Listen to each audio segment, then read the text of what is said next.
Landfills, what do you mean by sanitary landfills? These are adopted as a substitute for open burning dumps. In a sanitary landfill, wastage are dumped in a depression or trench after compactation and covered with dirt every day. All waste that we generate can be categorized into three types. जितना भी waste हम लोग generate करते हैं वो तीन तरीके से कैटेगराइज होता है. पहला होता है biodegradable, which you all know. Second is non biodegradable, ये भी आप सभी जानते हैं. एंड रिसाइकलेबल, ये भी आप लोग जानते हैं.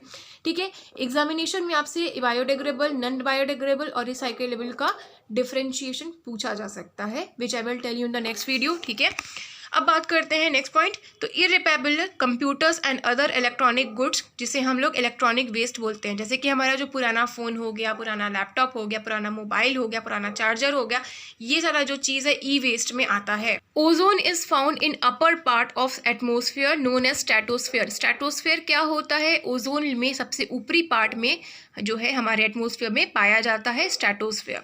ठीक है, and it's act as a shield absorbing UV radiation from the sun. Sun से बचने के लिए होता है.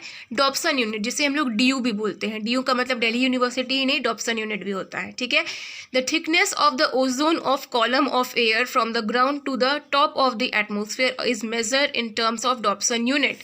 ठीक है, फिर आता है हमारा CFC, जो कि आप लोग 7 से पढ़ते आ रहे हो, आप लोगों को पता है, क्लोरोफ्लोरोकार्बन्स होता है. In human eye cornea absorb UVB radiation and high dose of UVB causes inflammation of cornea known as snow blindness, cataract etcetera. Such exposure damages the cornea.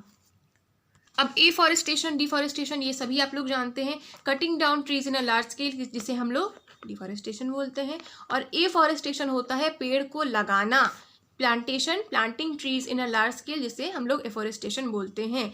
ठीक है, the government of India has recently